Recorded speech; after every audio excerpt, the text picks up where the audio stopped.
the Mayor of Hastings, Sandra Hazlehurst. Sandra, good to have you on the show again. Good morning to you. Oh, good morning. Now, the 5 councils, did I get that right? Napier, Hastings, Central Yes, Hawke's Bay. you did. Yeah, did, yeah. Why have you appointed a negotiator to talk to the government about the recovery process in Hawke's Bay? So we have 5 chief executives who are involved, but actually we have a regional recovery agency with independent appointed directors to look at a regional approach, and it's a really Mr. Finlayson comes with all that experience of negotiations, and so if we look at our region's recovery through a regional recovery agency, it's good to have, and the Crown asked for 1 negotiator instead of 5 councils bringing their needs to the table. So we've all submitted our plans to the Regional Recovery Agency for each of the councils, and now we take that information and he takes that information to the Crown. So those negotiations have started now, and we work our way through.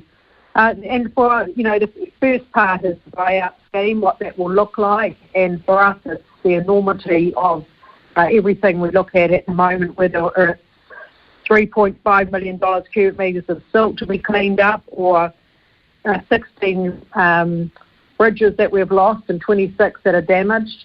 Everywhere we look, we've got 100 kilometres of roading that needs to be rebuilt, and that's just in the Hastings district. So, we have to look at a region-wide approach. Our GDP is made up from our hinterland. Our hinterland has been hit the hardest, and now it's finding ways to prioritise how we get, the best for both local and central government working together. Is there a central thesis here, Sandra, that the New Zealand taxpayer should restore each of your councils, or at least, I guess in terms of the operational funding, to the position you were prior to Cyclone Gabrielle hitting? No, not at all. And we, very realistic. But in terms of, the tax take in New Zealand, 94% is taxes, New Zealand taxes to central government, 7% or 6% is rates. So in order for us to be able to recover and keep, our economic and social recovery going, we're going to have Crown support in some form. So, and it's what that looks like and how much everybody can contribute. We've just spent $100 million in Hastings on safe drinking water across our 7 small communities in our city and 2 town centres. And so, the enormity of this infrastructure is just means that we can't physically be part of buyout schemes, be part of all of that roading network, the silt clean-up. We've been grateful to have the silt money from the Crown. It's made an enormous difference to get some of our horse industry cleaned up and back to looking at a reinvestment and rebuilding. So, it's just that enablement, actually, and it's about New Zealand Inc. It's because we're an export economy in this country, and Hawke's Bay has about $1.2 billion a year that we contribute to that export economy, and it's how we all contribute and who pays. But I guess you'd be you're the right person to talk to, actually, because I guess of all the 4 councils or 5 councils, you would have, now I'm just looking at a map, you would be the most affected, the Hastings area or the Hastings district? Yes, we have been. So we've got over 800 homes that have been damaged in our district, but the enormity of, and there's been 13,000 provisional insurance claims worth over about $480 million. That's just in the Hastings district. So, and we've lost 35% of our crop production. So it is, and all of that is in our surrounding district. So whether it's connectivity through a transport network, roads and bridges, or it's clean-up of silt, and being able to give people a certainty to rebuild and replant, and so that is the enormity of the situation here. And one bridge is about $20 million, and we've had 16 that we've lost. So it's going to be very, very challenging times. And, the biggest challenge for us as a district and as a council is the intergenerational debt. And we need to learn from the Christchurch earthquake, and we need to make sure that we've got just in our area the Category 3 homes, which are the ones that have been, people can't, they have that opportunity of voluntary buyout. That we have 239 homes in Category 3. So those are the ones in the very, very hard-hit areas, and that people, some of them are choosing that they don't want to go back. They're still traumatised. There's a big meeting in East Valley last night. We've got Parkawhai tomorrow night. There's Category 3's there.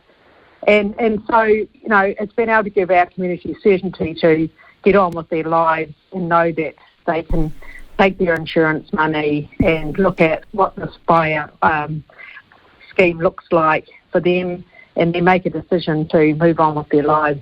Well, just take me through that, Sandra, will you? Because I'm a bit confused, and so are a lot of other people.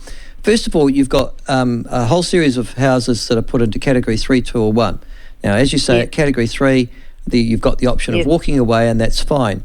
You've then got hundreds of homes literally in Category 2. What's Category 2?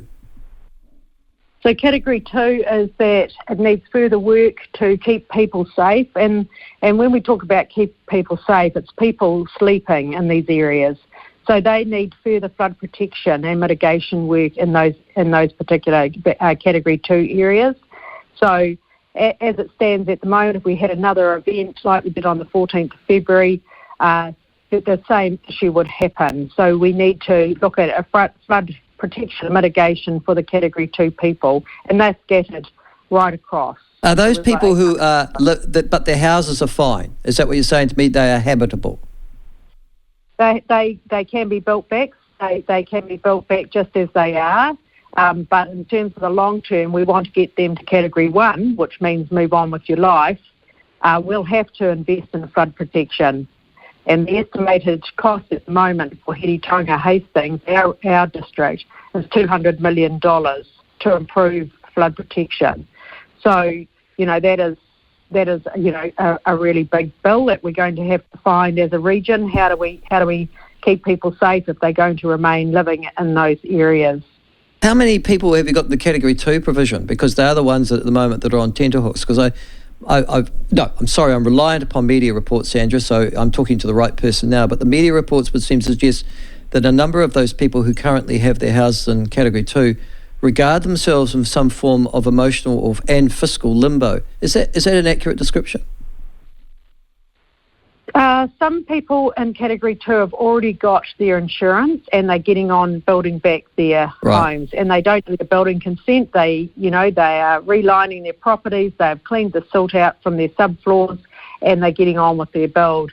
And some people haven't got their insurance payouts, and some people aren't insured. So we're totally in our district, we've got 1,400 houses that have been those categories all together, 1,400, and we've got 800 in the what we call the yellow sticker, the Category 2, which means that and so everybody's at a different stage. The Category 3s actually, there were 7 people that have just gone into Category 3.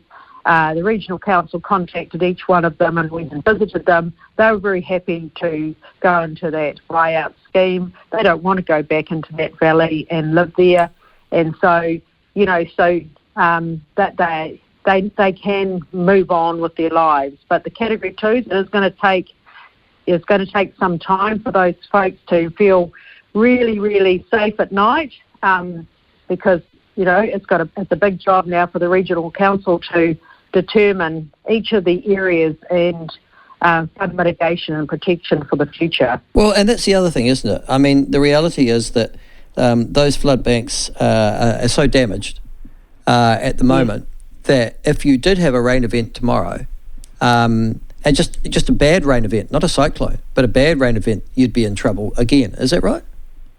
Well, we had a very heavy rain event on the weekend, nothing like before, but people are still traumatised. So every time they hear rain, they feel very nervous.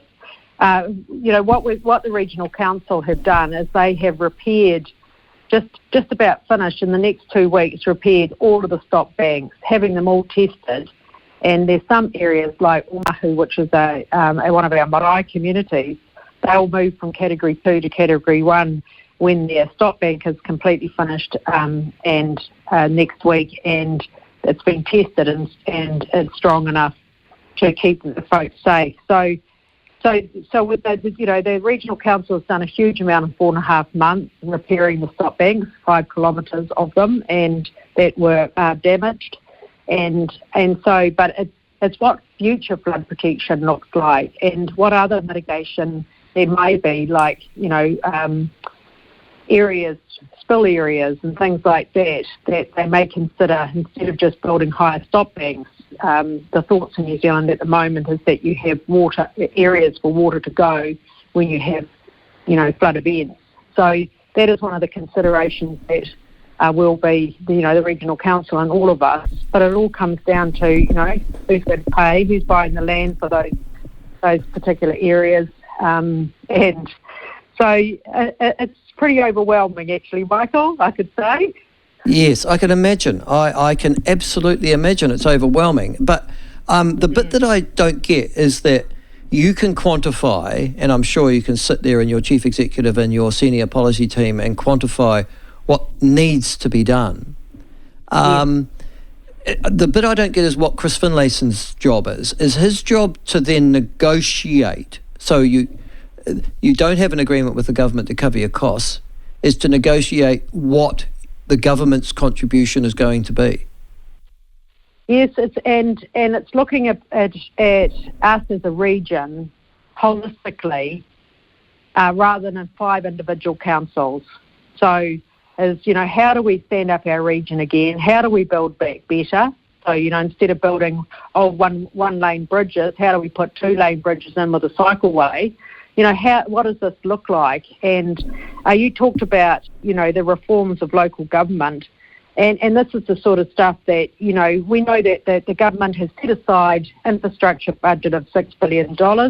How do we make sure that we put a good case to the Crown to make sure we get Build Back Better, which is, looking at our region holistically, we are a big primary producer and we contribute a lot to the country's GDP, and we want to be able to have a really, environmentally strong, sustainable region for Hawke's Bay for the future. And so it's having that one person that is gathering up all of our, we've done all our locality plans in each areas.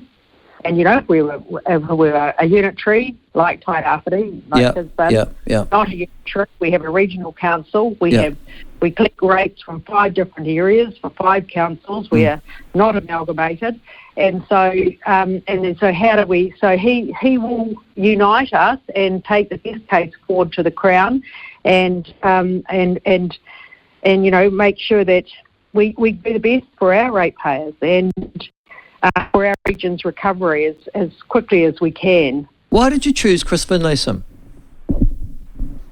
Well, he has great experience with our PSGEs and our treaty settlements here in our region, and we've got at least 5 impacted Māori communities, and so he has very, very good reputation with all our PSGs, our treaty settlements, and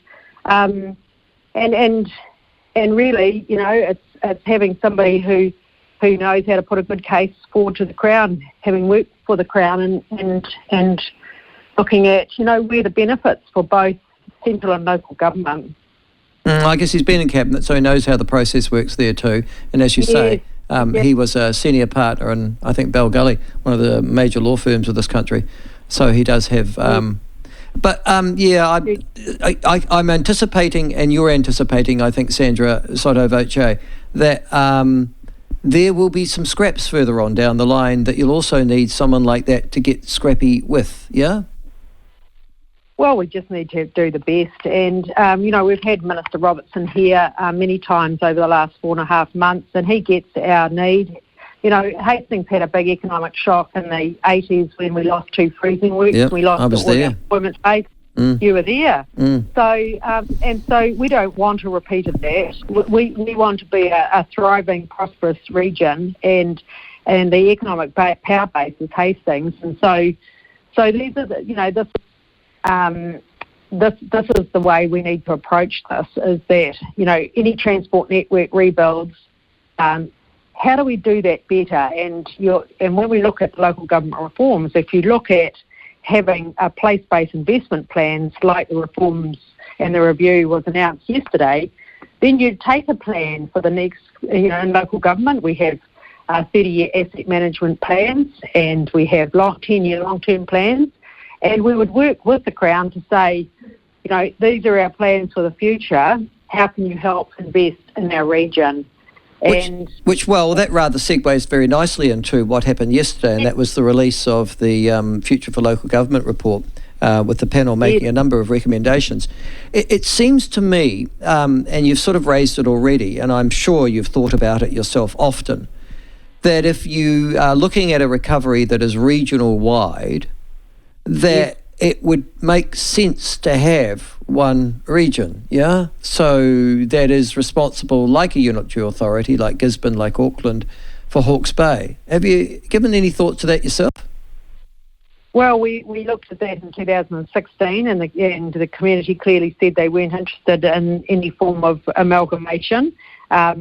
What's happened since then is that, people are looking at that differently. In fact, we just had with our region's leaders, if the water entities go ahead, that's going to be a third of our business taken away. Also, probably around 150 or 60 million off our balance sheet.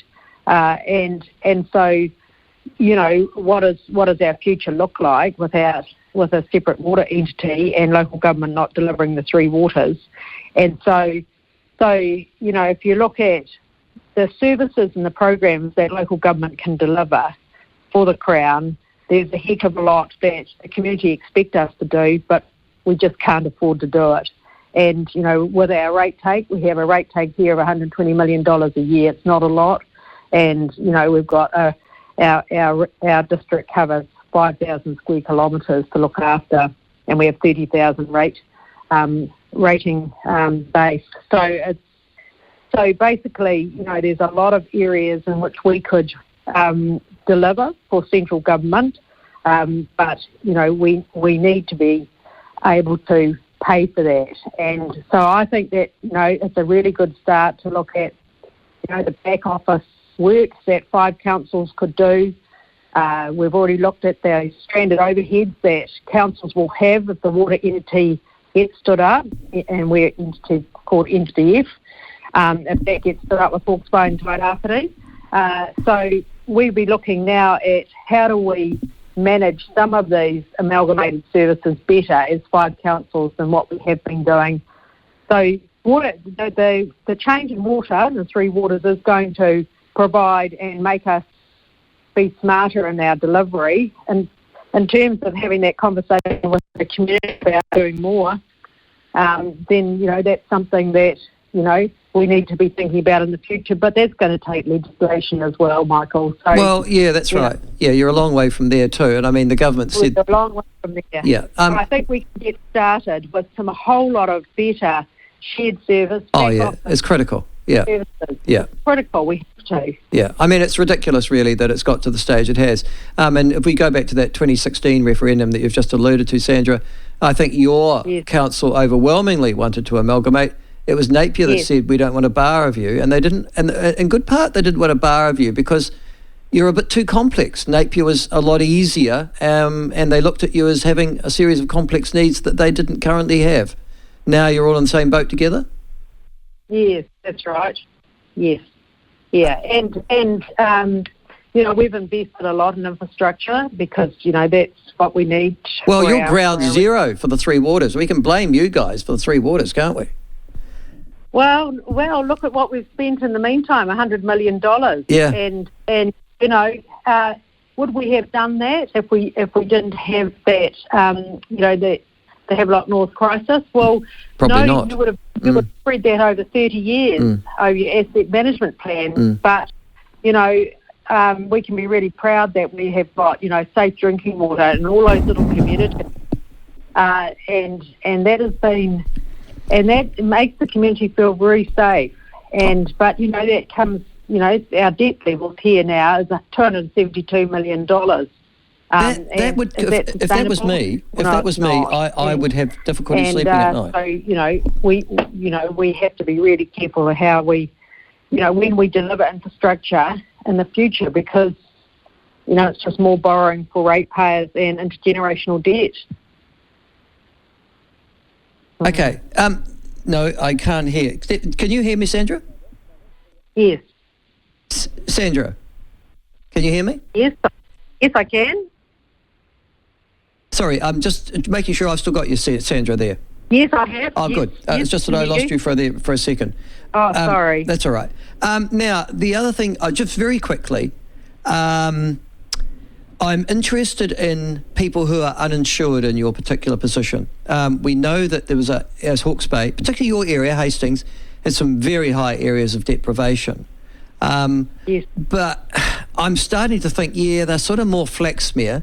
So that's, as deprived as you can get, basically, Flaxmere, particularly West Flaxmere.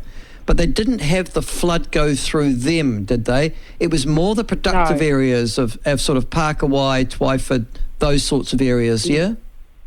Yes, that's right. Yes, so it's really a rural, the cyclone has hit our rural areas really badly. So up north from Puketitri, Pātoka, Rissington, down to Puketapu, and then across to the East Valleys, all our valleys, Dartmoor Valley, Parkawhai.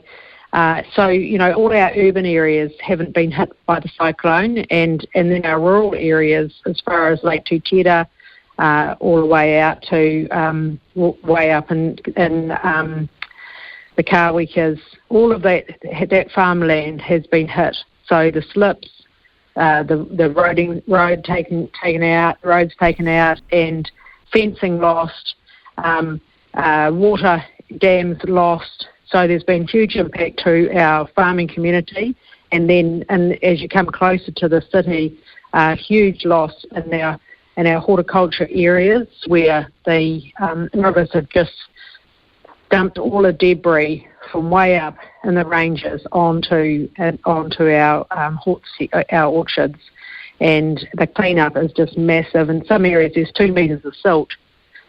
So our roads are down low, and the silt is up high. So this is the clearing stuff. We've got 5 areas that we're moving silt onto across the district, and it's about 3 million cubic metres of silt that have to be cleared out and cleaned up. So the silt roll is just enormous, and but it's very much our urban community were standing up after 2 days, and just the town was all open and everyone was back in their offices, but our hinterland and our rural communities and our hort sector have been hit really hard. So the point that I'm trying to make from that is that most of these people will be insured, and that's the struggle I've got here. If I'm a Twyford orchardist and I've had my orchard devastated by the flood, yes. Generally I've got a pretty secure asset base anyhow. I'm a Twyford orchardist. And I'd be insured too. Am I insured? So do I get 100% of what I've lost? No, not at all. In fact, fencing. A lot of people, they don't insure fencing, so they've lost a lot of fencing. And in terms of the cleanup, we got that $120 million from the Crown to help with the cleanup, and that's helped hugely clean up all of the debris and all the silt that has just been dumped everywhere. And so that's a massive project. So no people, in terms of, so there's 3 parts to the hort sector. One is the loss of income because the cyclone came at a really, really bad time, just before harvest. Yeah. So we lost all this year's revenue. 2 is that you've got to pay for it to get cleared out and cleaned up so you can replant. And then 3 is how do we attract investment and investors to help with the replanting, and then you've got to wait 3, 4, 5 years before you get a return again. So you can't insure for any of that, and so that is the challenges, for our horse sector, and we're looking at the opportunity of attracting capital investment for them to be able to rebuild. Fortunately, it's about 25 to 30% of the crops were lost, so people have, some of our, big corporates are just getting on with it, T&G, Miss Apple, etc. But some of our medium and small enterprises and family businesses are really, really struggling, and it's been incredibly hard for them because while they might have their machinery insured, a lot of it's not insured for replacement, and so to be able to stand up again, the costs are just enormous. Okay. Thank you so much for joining us today, Sandra, and for updating us on that. I can see there's a lot more to go through. If I had that debt level as a mayor, I've got to be honest with you, I'd be waking up screaming at 2 o'clock every morning, yeah? Yep, not much sleep happening in my household. No, I don't blame you. Well, listen to our next one after 12 o'clock. Thank you so much, Sandra. Thanks for joining us. Very best of luck to you.